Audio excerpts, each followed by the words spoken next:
نحمده ونصلي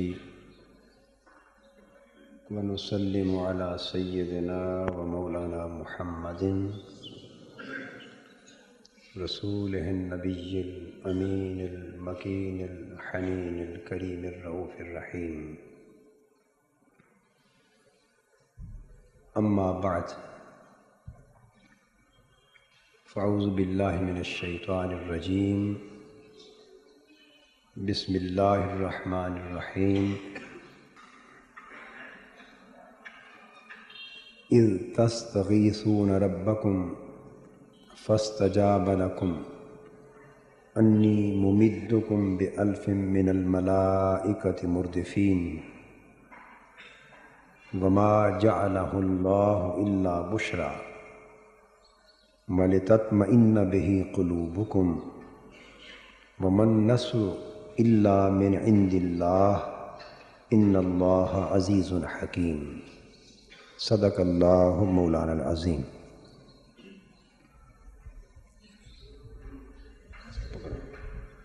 محترم مشائخ و علماء کرام، معزز خواتین و حضرات اور عزیزان گرامی قدر، اللہ رب العزت کا فضل و کرم ہے، آج ہمیں یوم جمعہ نصیب ہوا ہے.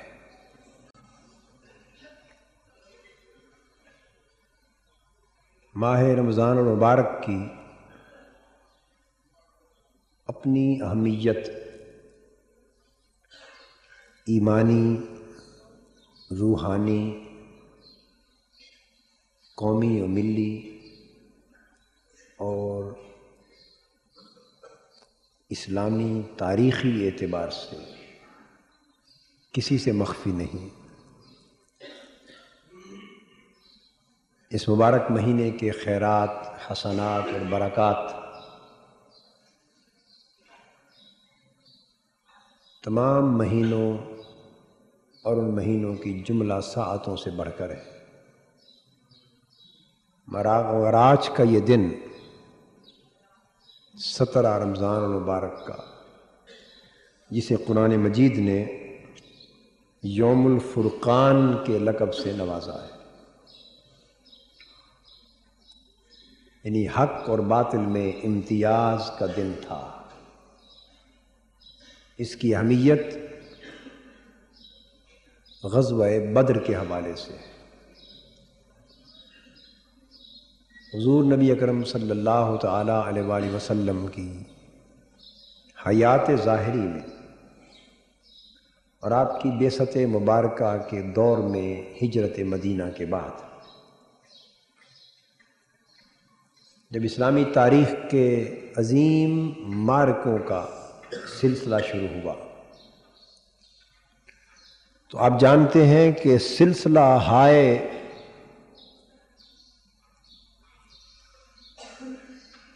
معرکہ حق و باطل، اس کا آغاز غزوہ بدر سے ہو. یہ حق اور باطل کی پہلی براہ راست آمنے سامنے کی ٹکر تھی. اس سے پہلے سرد جنگ تھی. باطل اسلام کی راہ میں رکاوٹیں پیدا کر رہا تھا. اسلام کے خلاف باطل، کفر، شرک اور طاغوتی طاقتیں ہر سطح پر سازشیں کر رہی تھیں.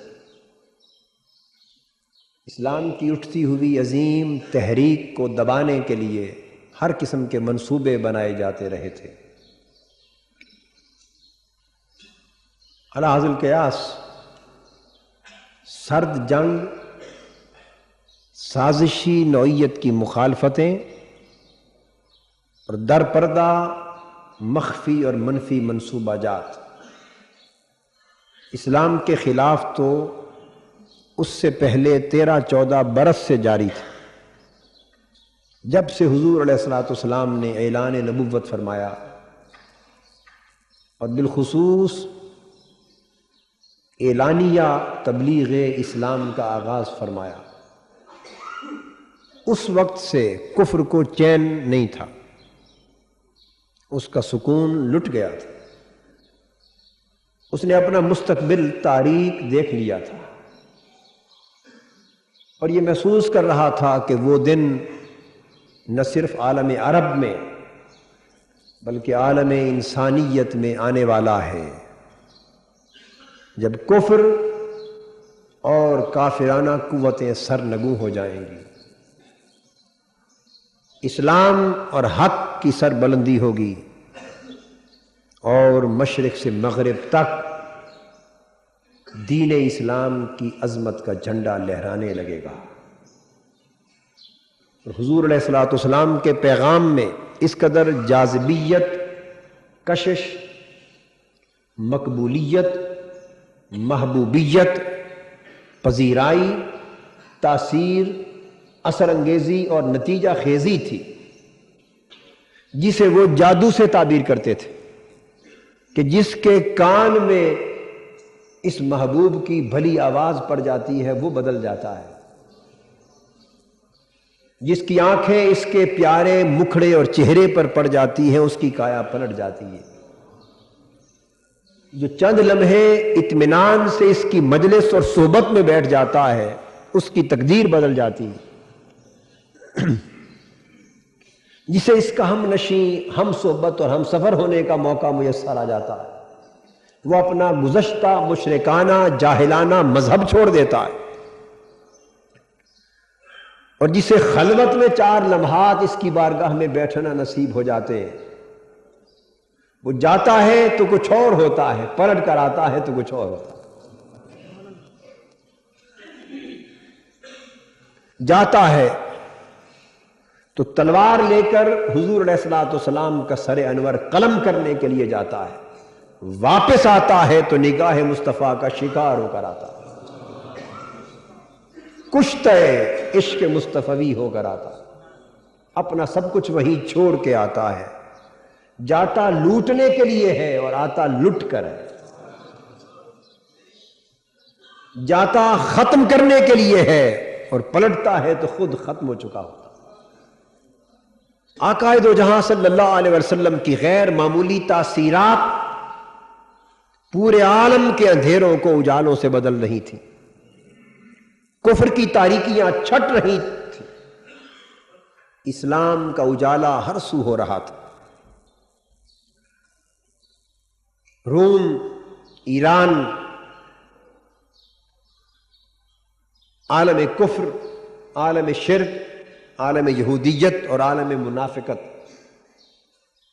سب کے ایوانوں میں زلزلہ طاری تھا کہ ایک نئی قوت اسلام کے نام پہ اٹھ رہی ہے، اور خدا جانے جو وقت گزرتا جا رہا ہے اس کا مستقبل تو تابناک ہے، باقیوں کا کیا بنے گا۔ اسلام کی مسلسل فتوحات نے عالم کفر کو سرد جنگ پر، در پردہ مخفی سازشوں پر اور عداوتی سرگرمیوں پر، مخاصمانہ سرگرمیوں پر مستعد کر رکھا تھا۔ مغیرت مدینہ کے بعد جب مدینہ طیبہ ایک اسلامی ریاست بن کے ابھرا، اور حضور علیہ الصلوۃ والسلام اس اسلامی ریاست کے پہلے سربراہ ہو گئے، یوں تو تاجدار ساری کائنات کے تو پہلے بھی تھے، مگر اب اس ریاست کے کانسٹیٹیوشنل ہیڈ، آئینی اور دستوری سربراہ ہو گئے، ایک دستور بن گیا، ایک اسلامی ریاست، ایک اسلامی سوسائٹی، اسلامی معاشرہ وجود میں آ گیا، اور آقا نے دور دراز اسلام کے پیغام کو پھیلانے کے لیے وفود بھیجنا شروع فرما دیے، دور دراز سے وفود آنے لگے، مدینہ اسلام کی عالمگیر دعوت و تبلیغ کا ایک مرکز بن گیا، یہاں اسلام کی معاشرت کو رواج ملنے لگا، اسلام کا نظام معیشت آنے لگا، اسلام کا نظام سیاست آنے لگا، اسلامی عقائد کا پرچار ہونے لگا، اسلامی قدریں پھیلنے لگی، دشمنان دین بھی رفتہ رفتہ حلقہ بگوش اسلام ہونے لگے۔ ان حالات میں کفار کے لیے ممکن نہ تھا اور مکہ کی مشرکانہ قیادت کے لیے ممکن نہ تھا کہ وہ حضور علیہ الصلوۃ والسلام کے اس آزادانہ سفر کو، انقلابی سفر کو کھلا چھوڑ دیں۔ انہوں نے مسلح کشمکش کا منصوبہ بنا لیا۔ اسباب تھے، ایک تو واضح سبب یہ تھا کہ مکہ کے لوگ جانتے تھے کہ اسلام کے طاقت بن کے ابھرنے سے پہلے کافروں کی سلطنت ایک بہت بڑی سلطنت تھی عالم عرب پر،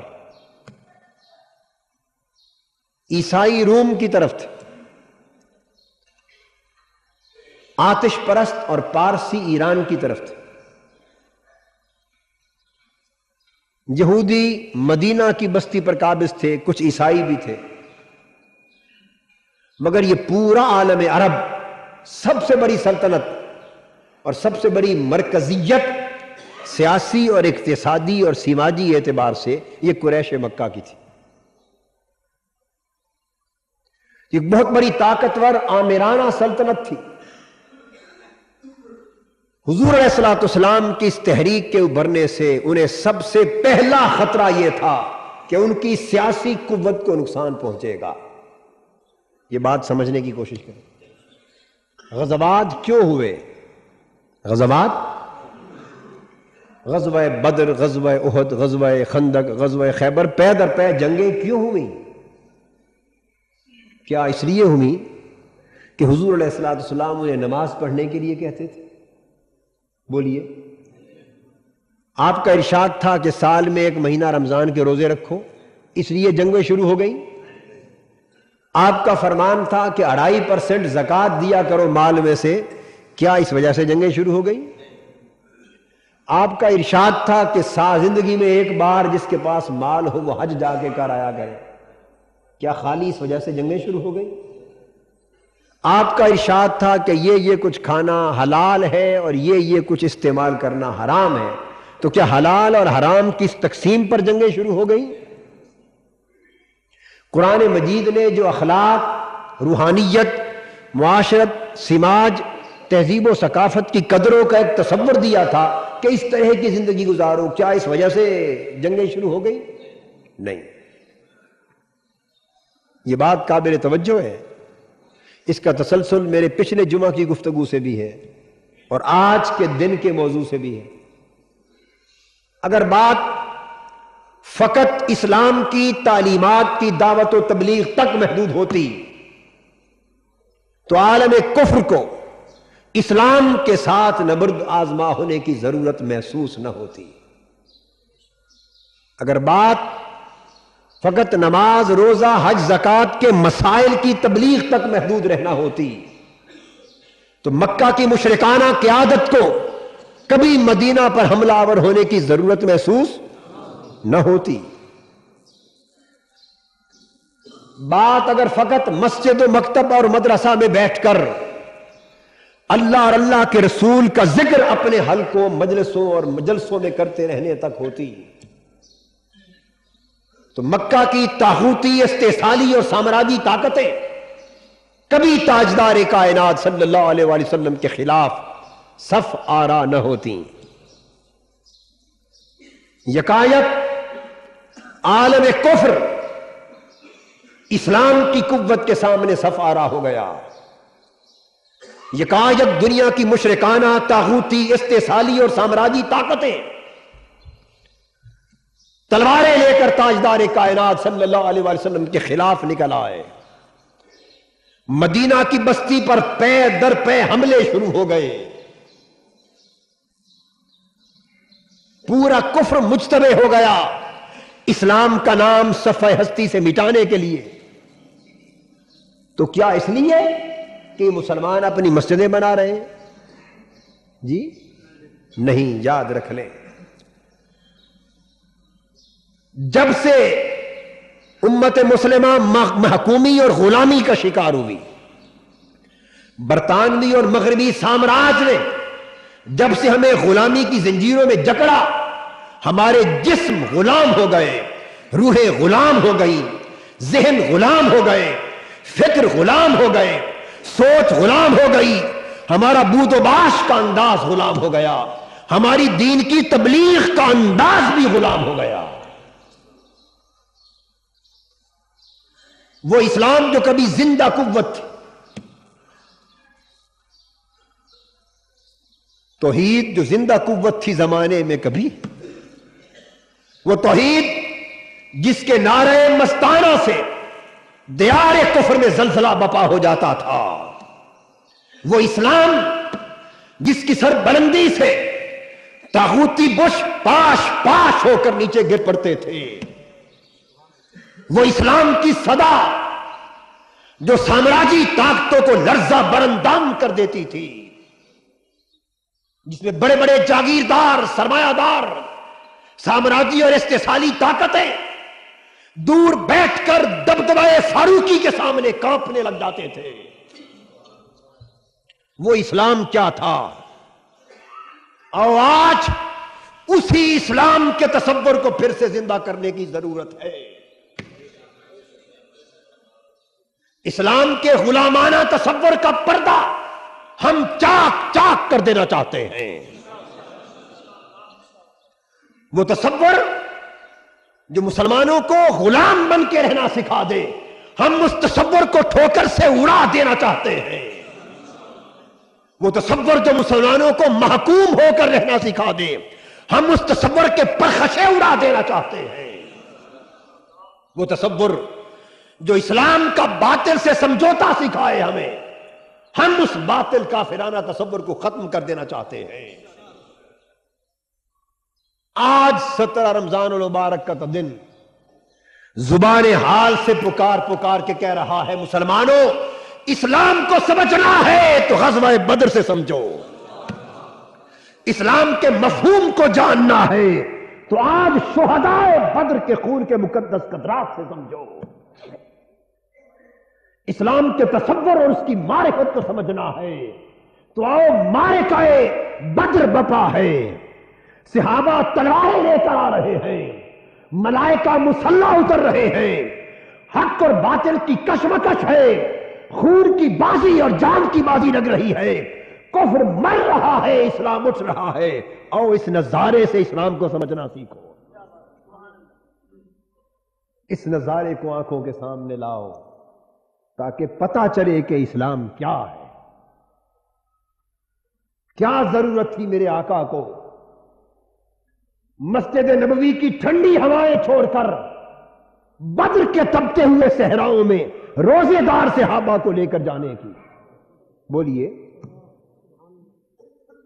تمازت آفتاب سے تپتے ہوئے ریگزاروں پر وہ میرے آقا کے نرم نرم تلوے کہ گلاب کی پنکھڑیاں بھی شرما کے جھک جائیں، وہ تپتے ہوئے ذرات پر میرے آقا کے نرم تلوے چل رہے ہیں، کبھی سجدے میں گرتے ہیں، کبھی اٹھتے ہیں، کبھی رب ذوالجلال کا چہرہ تکتے ہیں، کبھی جبین کو سجدہ ریز کرتے ہیں، کبھی دعاؤں کے لیے ہاتھ اٹھاتے ہیں، اور کبھی میرے آقا کی کمری سرک کر نیچے گر جاتی ہے۔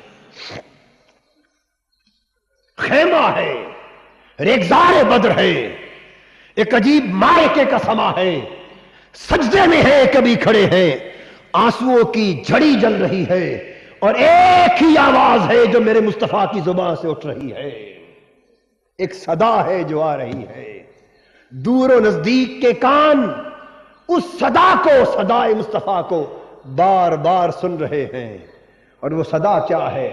آواز اٹھ رہی ہے حضور کی زبان اقدس سے صلی اللہ علیہ وسلم سے کہ میرے مولا، یہ 313 مجاہد یہی تیرے محمد کی کل پونجی ہے، جنہیں بنا بنا کر، جنہیں سنوار سنوار کے، جنہیں سمجھا سمجھا کر اکٹھا کر کے یہاں لایا ہوں۔ آج تیرے دین اور حق کی صداقت کا معرکہ ہے، میرے مولا سن لے، اگر مصطفیٰ کی یہ پونجی آج لٹ گئی تو زمین پر تجھے سجدہ کرنے والا کوئی نہ رہے گا۔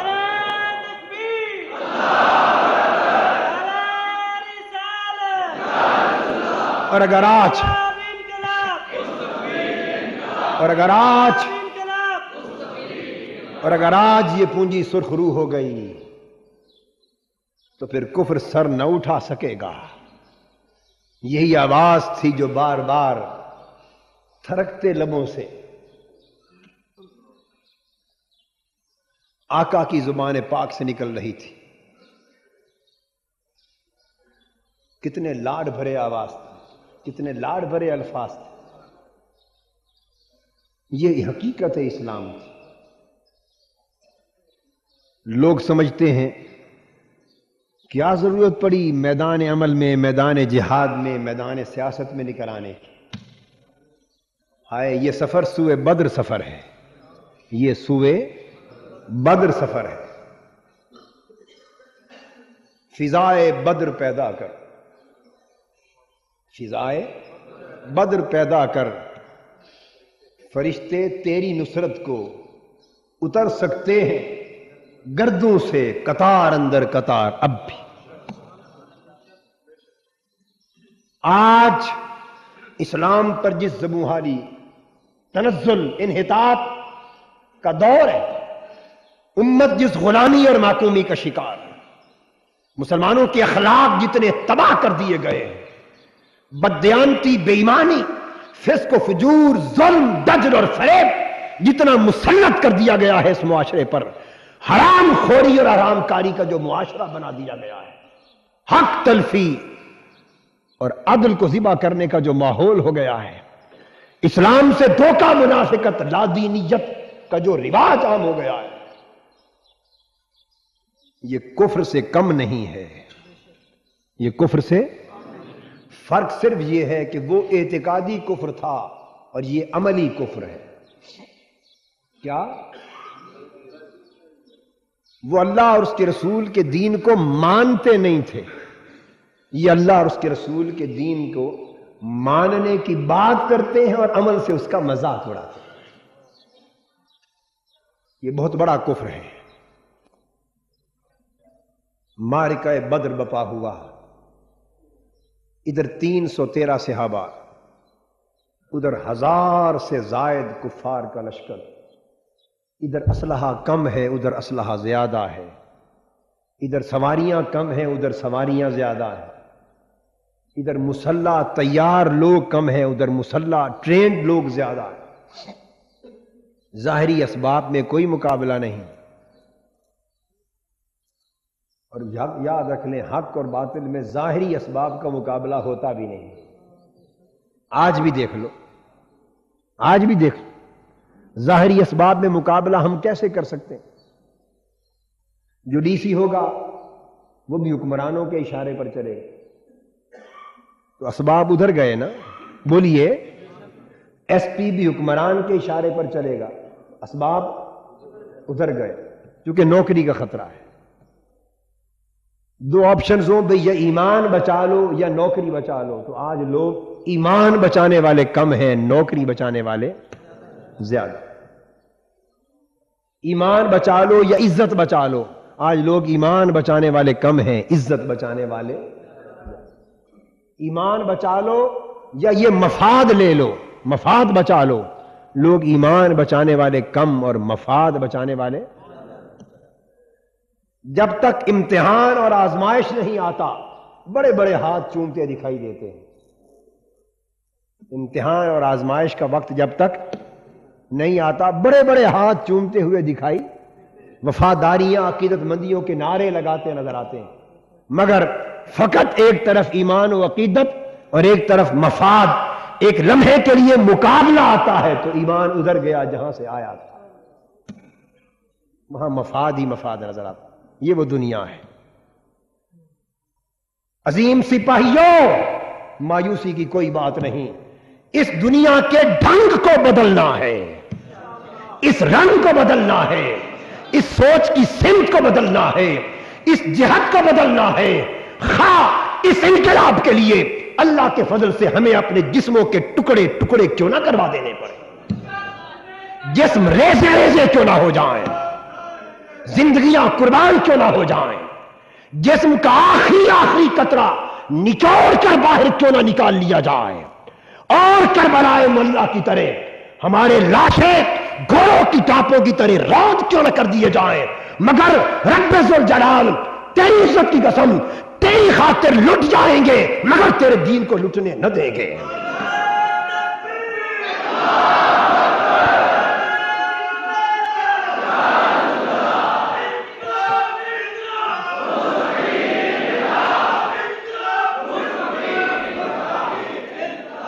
حاضرین محترم، یہ آواز میرے آقا کی زبان پاک سے اٹھ رہی ہے بار بار۔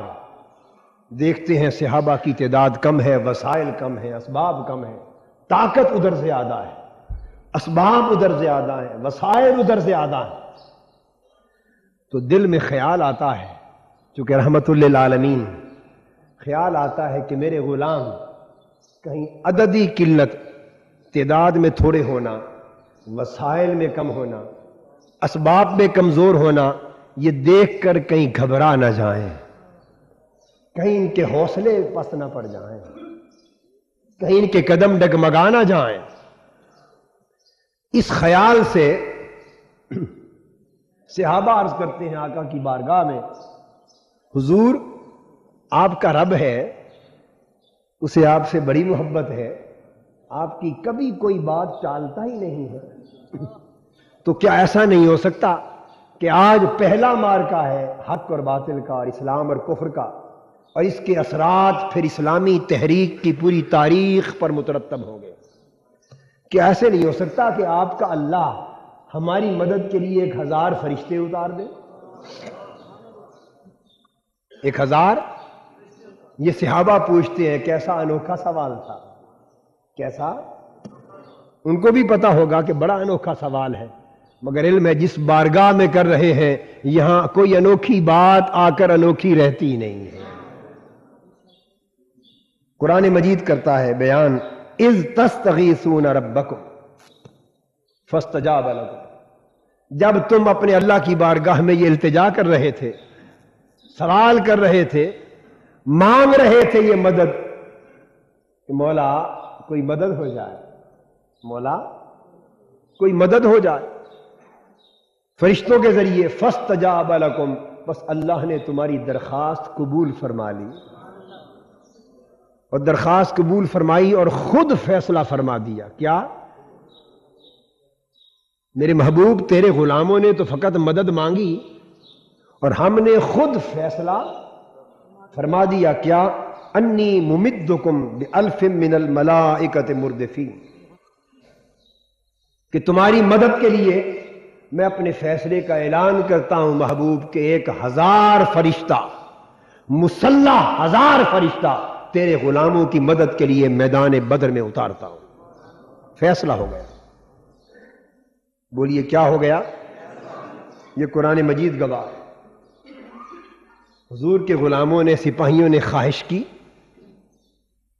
التجا کی، اللہ نے سن لی، فرمایا میرے محبوب تیرے غلاموں نے بات مانگی ہے، وہ میری خاطر، میرے دین کے بچانے کی خاطر اپنی پونجیاں جان کے لے کر آ گئے ہیں، تو سن، اعلان کر دے، فرما دے کہ میں 1000 فرشتے ان کی مدد کے لیے اتارتا ہوں۔ اتارنے کا فیصلہ فرما دیا، ابھی اترے نہیں۔ یہ قرآن مجید کی نص، یہ بات ہو رہی تھی، کئی صحابہ کے دلوں میں آیا ہوگا کہ شاید یہ تھوڑے نہ ہو جائیں، شاید یہ، مگر اللہ پاک نے فرما دیا کہ 1000 فرشتے اتارے جائیں گے۔ گفتگو صحابہ کی ہو رہی تھی اور آقا صحابہ اور لشکریوں اور سپاہیوں کے دلوں کے احوال پر نگاہ رکھ رہے تھے۔ اللہ رب العزت نے فرما دیا کتنے فرشتے اتاریں گے؟ 1000۔ کتنے؟ بولیے 1000 اتاروں گا۔ یہ فیصلہ کس کا تھا؟ کسی معمولی ہستی کا؟ اللہ کا فیصلہ۔ آقا نے جب صحابہ سے گفتگو کی تو محسوس فرمایا کہ ان کی کفار کی عددی کثرت، وسائل، اسباب دیکھ کر کچھ لوگ زیادہ ڈرے ہوئے ہیں، گھبرائے ہوئے ہیں، زیادہ حوصلہ چاہیے، تو فرمایا اذ تقول للمؤمنین الن یکفیکم، یہ سورہ آل عمران میں، وہ انفال میں تھا، اب آل عمران میں، الن یکفیکم ان یمدکم ربکم بثلاثۃ آلاف من الملائکۃ منزلین، اللہ پاک فرما چکا ہے کہ میں 1000 فرشتے بھیج کر مدد کرتا ہوں، یہ اللہ کا وعدہ ہے۔ اب قرآن مجید کہتا ہے محبوب یاد کر جب تم اپنے غلاموں سے بات کر رہے تھے، وہ تو صحابہ نے مجھ سے مانگا، میں نے 1000 فرشتے بھیجنے کا وعدہ کر لیا۔ اب محبوب تو اپنے صحابہ سے بات چیت کر رہا تھا، آپ کی بات ہو رہی تھی، اور دیکھا کہ لوگوں کے دل ذرا کچھ لوگوں کے کمزور ہیں، گھبرائے ہوئے ہیں، ان کو حوصلہ زیادہ چاہیے، تو میرے محبوب بات کرتے کرتے تو نے ان سے یوں کہہ دیا، أَلَنْ يَكْفِيَكُمْ أَنْ يُمِدَّكُمْ رَبُّكُمْ بِثَلَاثَةِ آلَافٍ مِّنَ الْمَلَائِكَةِ۔ محبوب آپ نے یوں کہہ دیا کہ میرے صحابیوں گھبراتے کیوں ہو؟ کیا یہ کافی نہیں کہ اللہ تعالیٰ تمہاری مدد کے لیے 3000 فرشتے بھیج دے؟ کیا یہ کافی نہیں کہ تمہاری مدد کے لیے اللہ 3000 فرشتے بھیج دے؟ میں نے تو 1000 کی بات کی تھی، اور محبوب تو نے انہیں اپنے طور پر 3000 فرما دیے۔ فرمایا محبوب پھر چونکہ تیری زبان سے 3000 نکل گئے، میں 1000 کہہ چکا تھا، تیری زبان سے 3000 نکل گئے، اب اگر 1000 فرشتے آتے تو دیکھنے والے صحابہ کہتے کہ آقا نے تو 3000 کہے تھے، رب نے 1000 بھیجے، گویا کچھ بات مانی گئی اور کچھ نہ مانی گئی۔ فرمایا محبوب میرا کیا ہے، تو نے اگر 3000 کہہ دیا ہے تو لو 3000 کا فیصلہ ہے، 3000 کا فیصلہ۔ بلکہ فرمایا بلا ان تصبروا وتتقوا وَيَأْتُوكُمْ مِنْ فَوْرِهِمْ هَذَا يُمْدِدْكُمْ رَبُّكُمْ بِخَمْسَةِ آلَافٍ مِّنَ الْمَلَائِكَةِ مُصَوِّمِينَ۔ میرے محبوب یہ 3000 تو بھیج دیے صرف اس لیے کہ تیری زبان سے نکل گیا، ممکن ہے اور خیال ہو 2000 فرشتوں، 3 چلے جاؤ، 2 تیار رہو، میرے مصطفیٰ کا اشارہ ہو تو 5000 کی فوج چلی جائے گی۔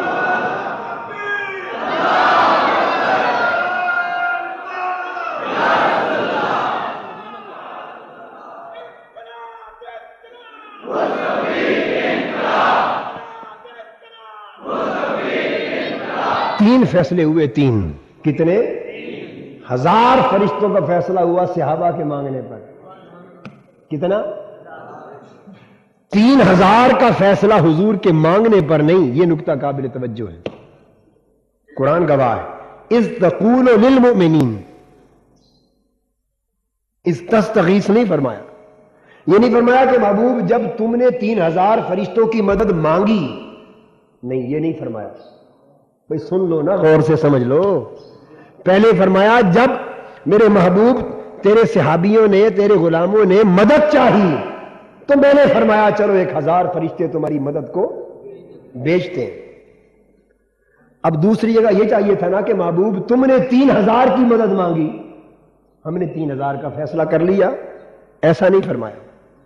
صحابہ نے مدد مانگی، اللہ نے 1000 کا وعدہ فرما دیا۔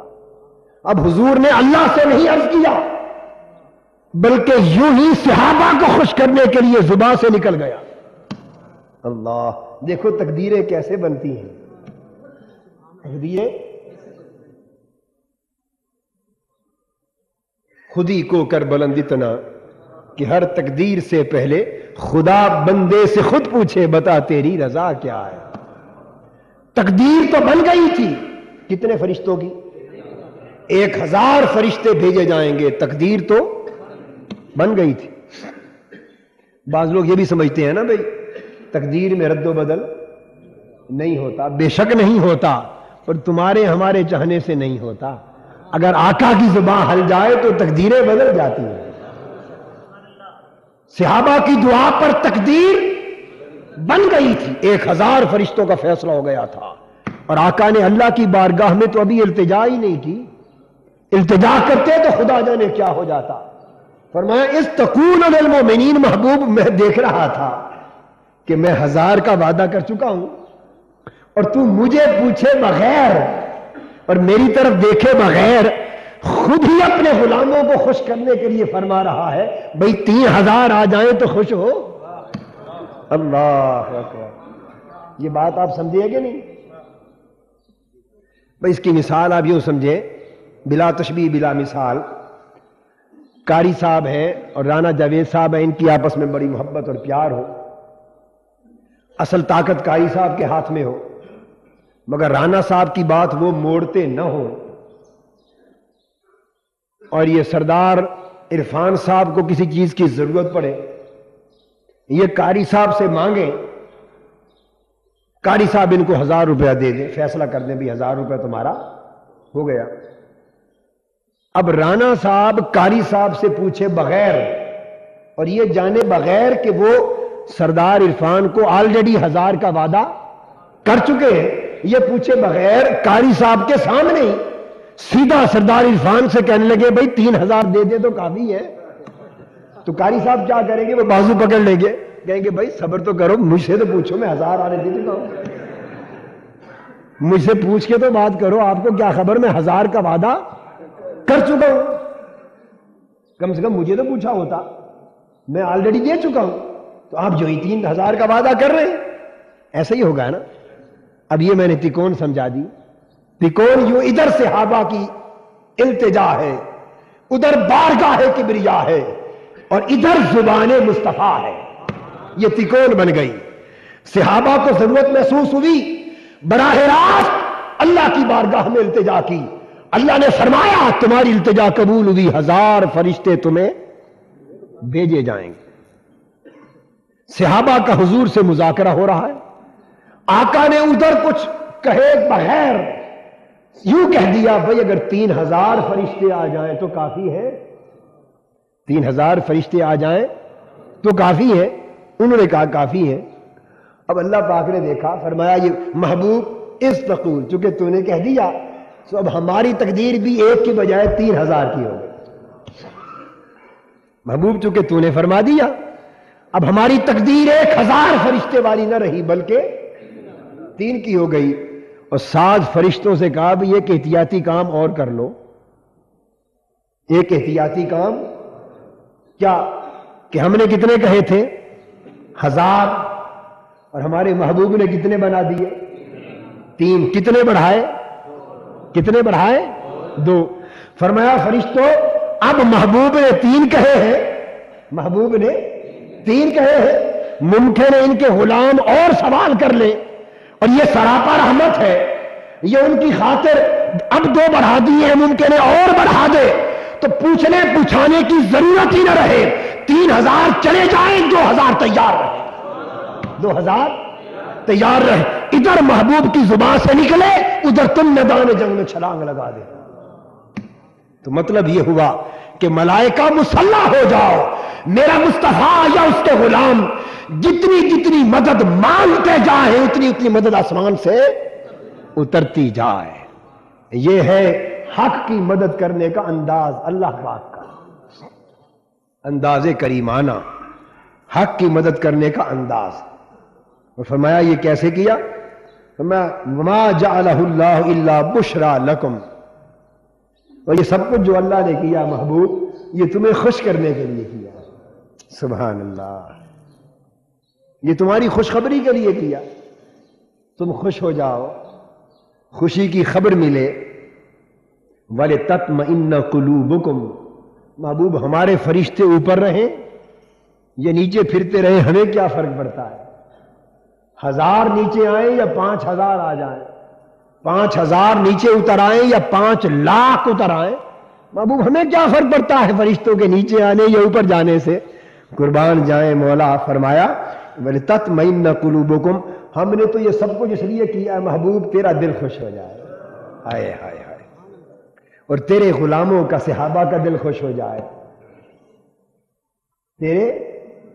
تیرا دل اور تیرے غلاموں کا صحابہ کا دل خوش ہو جائے، تو راضی تے سب جگہ راضی، ہائے ہائے۔ کیسے وہ مصرع ہے؟ تو راضی تے تو بیلی تے سب جگ بیلی، ان بیلی نہیں بیلی، تیرے باج محمد بخشا سنجی پئی حویلی۔ محبوب تو اور تیرے غلام راضی ہو جائیں تو ہم راضی ہیں، ہم تو طلب اور ضرورت سے بے نیاز ہیں۔ مقصد بات کا یہ ہوا کہ رب دو عالم خدا کی رضا چاہتے ہیں، دو عالم، اور خدا چاہتا ہے رضائے محمد۔ ہم تو محبوب تیری رضا کے طالب ہیں۔ تو گویا معرکہ بدر میں اللہ نے فتح عطا فرمائی، اور فتح رضائے مصطفیٰ سے عطا فرمائی۔ اور حدیث میں آتا ہے پھر وہ ملائکہ اترے، انہیں حکم ہوا، اور پھر ملائکہ نے جنگ میں حصہ لیا، اور حصہ اس طرح لیا کہ بس وہ تلوار دکھاتے تھے، سر قلم خود بخود ہو جاتے تھے۔ صحابہ نے پوچھا آقا ہم نے ایسے سپاہی دیکھے کہ جن کی تلوار چلنے سے پہلے سر قلم ہو جاتے تھے۔ تو آقا نے فرمایا بس لڑانا تمہیں کو تھا، ان کو بھیج کر تو تمہیں صرف ایک حوصلہ دینا مقصود تھا، ایک حوصلہ دینا مقصود تھا کہ اتنا بڑا لشکر ہماری پشت پناہی کر رہا، اور دشمنوں کا حوصلہ پست کرنا مقصود تھا کہ وہ نگاہ دوڑائیں اور 5000 سپاہیوں کا لشکر نظر آئے، اور سوچے کہ یہ لشکر تو ابھی ان کا ریزرو میں ہے، خدا جانے اور فوج کتنی ہوگی، حوصلے پست ہو جائیں۔ لڑانا تو تم ہی کو تھا۔ اور پھر جب جنگ غزوہ بدر ہو گیا، جنگ فتح ہو گئی، اسلام سر بلند ہو گیا، تو حدیث پاک میں آتا ہے کہ حضور علیہ الصلوۃ والسلام نماز ادا فرما رہے ہیں، غالباً شکرانے کی نماز پڑھ رہے ہیں یا مقرر وقت کی نماز ادا فرما رہے ہیں، اور نماز کے دوران حضور مسکرا پڑے، نماز کے دوران حضور صلی اللہ علیہ وسلم مسکرا پڑے، تبسم چہرے پاک پر مچل گیا، مسکرائے اور اشارہ کیا۔ صحابہ کرام جو حضور کے چہرے پاک کو تک رہے تھے، ان کا تو کام ہی صبح و شام اسی مکھڑے کو تکنا تھا، صبح و شام اسی چہرے کو تکنا تھا۔ وہ دیکھ رہے تھے، پڑھ رہے ہیں، اب مسکرا رہے ہیں، اسی سے ان کا جینا تھا۔ تو صحابہ نے عرض کیا نماز کے بعد آقا حالت نماز میں آپ آج کسی کو دیکھ کے مسکرا رہے تھے، نماز میں کسی کو دیکھ کر مسکرا رہے تھے، یہ مسکراہٹ کیسی تھی؟ پوچھا۔ آقا نے جواب دیا بھائی بات یہ ہے کہ غزوہ بدر ختم ہو گیا تھا، جنگ ختم ہو گئی، ہمیں اللہ نے فتح عطا کر دی، تو آپ کو پتا ہے نا کہ جبرائیل امین ہزاروں فرشتوں کے لشکر لے کر اور ان کے لشکریوں کے سربراہ بن کر خود بھی آئے ہوئے تھے۔ جی حضور پتا ہے۔ فرمایا جب جنگ ختم ہو گئی، ہم اپنی نمازوں میں مصروف ہو گئے، تو فرشتے ابھی کھڑے تھے، فرشتے ابھی، وہ واپس جانے لگے اللہ کے حضور، سیدنا جبرائیل امین بھی جانے لگے، تو اللہ پاک نے فرمایا نہیں، خبردار، سیدھا میرے پاس نہ آنا، تمہیں معلوم نہیں میں نے جن کی خاطر تمہیں بھیجا تھا، ادھر جاؤ ان سے پوچھو، وہ اجازت دے تو پلٹ کر آنا، نہ دے تو وہی رہنا۔ جن کی خاطر بھیجا ہے انہی سے پوچھ کر آؤ، جن کی خاطر بھیجا ہے انہی سے۔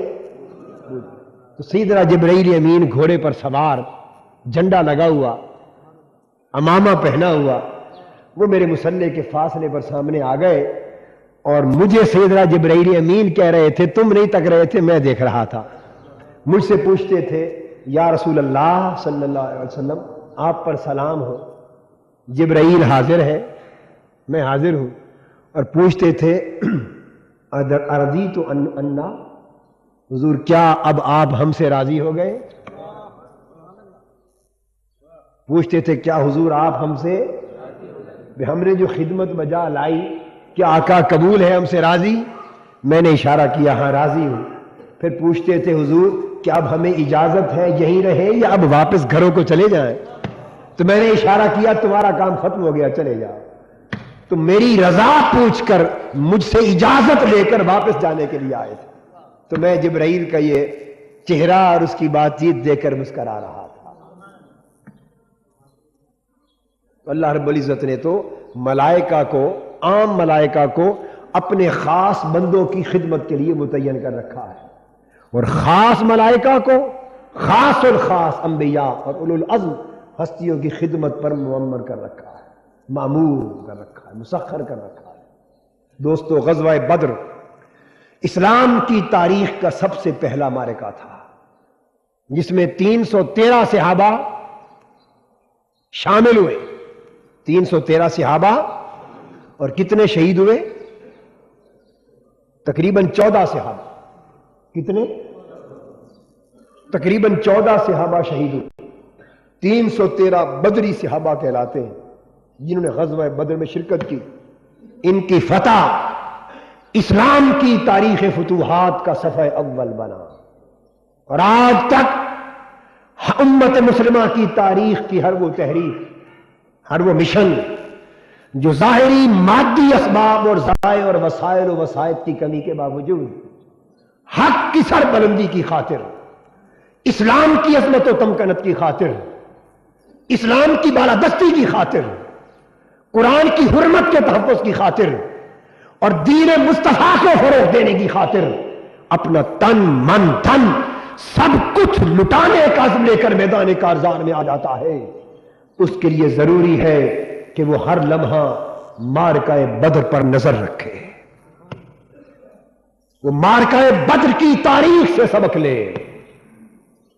وہ ایک طرف صحابہ کرام کی بے سر و سامانی کو دیکھے، ایک طرف صحابہ کرام کی قوت ایمانی کو دیکھے، ایک طرف اس راہ میں اللہ کی بارگاہ میں صحابہ کرام کے سوال کو دیکھے، اور دوسری طرف میدان بدر میں اللہ رب العزت کی عطا اور اللہ پاک کی انعامات کو دیکھے. ایک طرف حضور کی دعاؤں کو دیکھے، دوسری طرف اللہ کی نوازشوں کے سلسلوں کو دیکھے.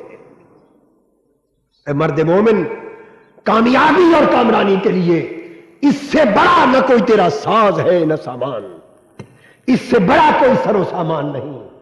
مادی ذرائع، وسائل، سرمایہ و دولت، طاقت قوت کے وسائل سے انکار نہیں، ان کی افادیت ہے، مگر اے مرد مومن ان چیزوں کو استعمال میں لا، ان کو اکٹھا کر. یہ تدبیریں ہیں، ان تدبیروں کو اختیار کر، ان تدبیروں کو استعمال کر. یہ سنت انبیاء ہے، یہ سنت صحابہ ہے، یہ سنت پیغمبراں ہے، یہ سنت اولیاء ہے، مگر تکیہ اور بھروسہ رب کی مدد و نصرت پر کر. یہ چیزیں تجھے کامیابی اور کامرانی سے ہمکنار نہیں کرا سکتی. اللہ پر توکل رکھو، اللہ پر بھروسہ رکھو. اے اہل ایمان، مایوسیوں کو زندگی سے ختم کر دو. منہاج القرآن کی تحریک، مایوسیوں کا لفظ تک تمہاری زندگی کی کتاب میں نہیں ہونا چاہیے. اللہ تبارک و تعالی ہمارا حامی و ناصر ہو.